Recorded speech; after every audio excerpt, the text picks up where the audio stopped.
Hi everyone, my name's Anne-Marie. Welcome to this introduction to texture paste. I'm going to do a series of videos this week and I'm hoping to dispel a few myths about texture paste and get you all interested in that old pot of texture paste that you have on your crafting shelf, or maybe interest you into purchasing some of the new Eyes Ink 3D texture paste. It's up to you. I'm hoping that together through the week we're going to go on a little bit of a journey, and we're going to start off with the introduction to texture paste and a few of the things that you might need, and dispel any myths about how it's a messy craft. And then we're going to carry on through the week and we're going to get to a little bit of an advanced stage where we make moulds to use our paste with, and we may be using embossing folders, and we just gently move along. So the first thing is, now texture paste is it's a texture textile. You can use it on paper, metal. I'm using the Eyes Ink 3D texture paste. Always comes in a variety of colours from Eyes Ink, and I have 7 colours here that are all so useful to me. The first useful one is the black. Now this looks like a big pot of licorice for all you licorice lovers out there.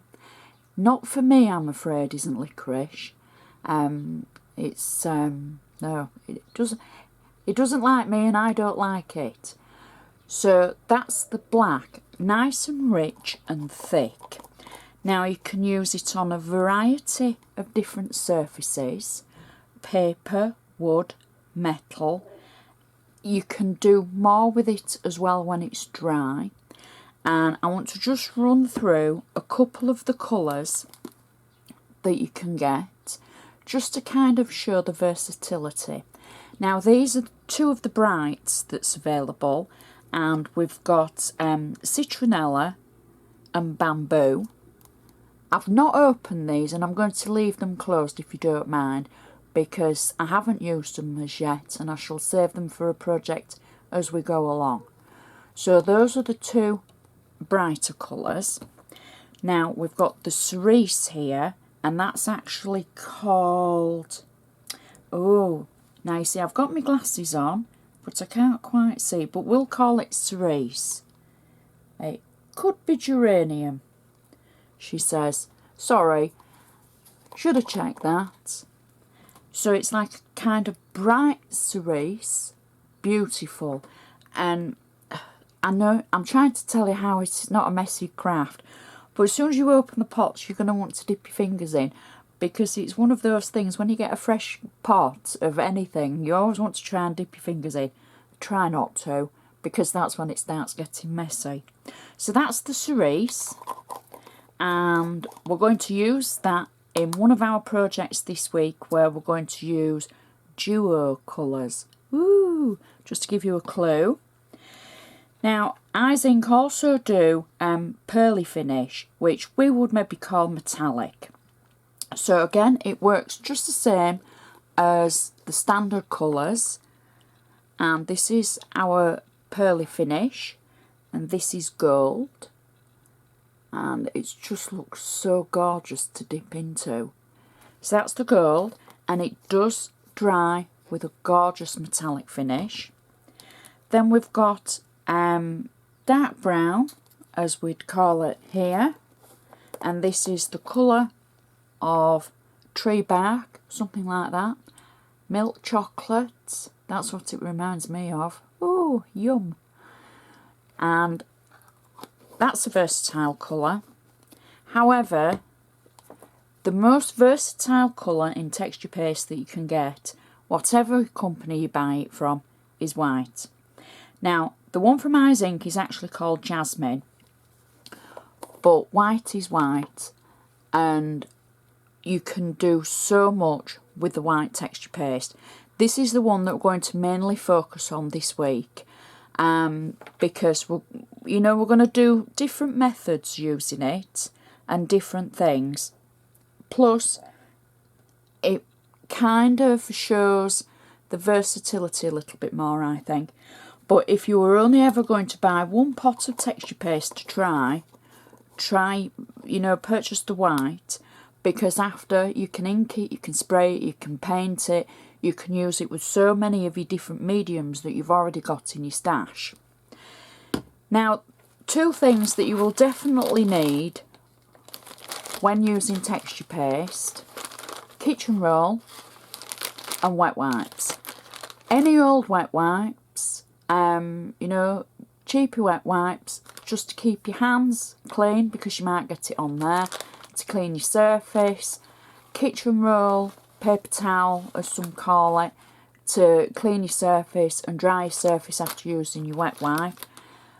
Hot soapy water, because you might want to wash your stencil instead of cleaning it with a wet wipe. Depends how much texture paste you've got on it. A lot of people are frightened to use the texture paste because they think that it's very messy. It isn't. The only mess you're going to get in really is when you have to clean your stencil. You might get a few bits on your fingers, that's where your wet wipes come in. Now, you know me, I'm a clean crafter. I do like getting my fingers dirty, but the projects that I show on videos are normally very clean projects. So for us, we're going to go on this journey of discovery of texture paste for the week, but these are a few of the things that are going to help. A protective mat is always handy. Mine's very dirty because it's been well loved and well used. And then the last thing that you're going to need is scrap paper. So those are a few of the things that you will need if you use texture paste, and depending on the different process that you use, you might not need scrap paper, you might not need your wet wipes, you might not need your spatula, because that's the next thing, I nearly forgot. This is one of the more important things. In a project I did earlier last year about texture paste, I used a knife. Now, I have a wrist injury. I won't go into it, but I have, it's actually an injury in my elbow and it affects my wrist. And so some of the things I have trouble turning, not this wrist, it's the other one, but I can't do that with it. So I have trouble turning it. It's not something that, you know, I tend to go on about. However, I do think that when I use the knife, now we'll pretend this is a knife, and I'm spreading the paste, my action, which you can't see, comes from above my elbow, where I'm moving my arm. I'm not doing that. However, the spatula, because the way it's made and it's got the ridge in it, it helps me spread my texture paste like that, because it's a lot easier than using a knife where I'm going to get these fingers in what I've done, because I can't tilt it upwards. So the spatula helps keep this section of my hand away from the project. See, now that kind of is, to some people, a little bit of useless information. However, to some people that have got any kind of wrist problem, if you've maybe got carpal tunnel syndrome or something that affects your joints, that could be the godsend that you're looking for.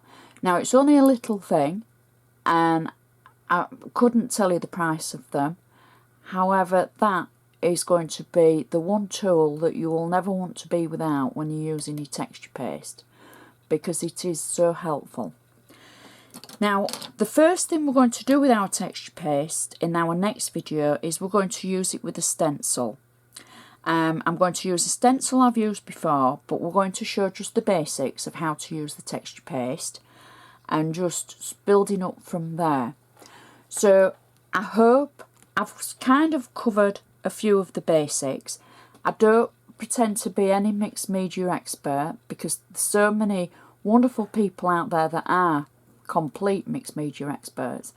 However, just for you and me, I thought it would be great just to dispel a few myths so that we can go through the week and build up to something a little bit more advanced with our texture pastes.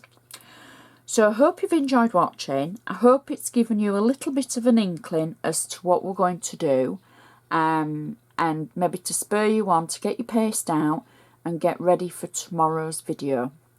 So I'd just like to say thank you for watching, and I shall see you next time.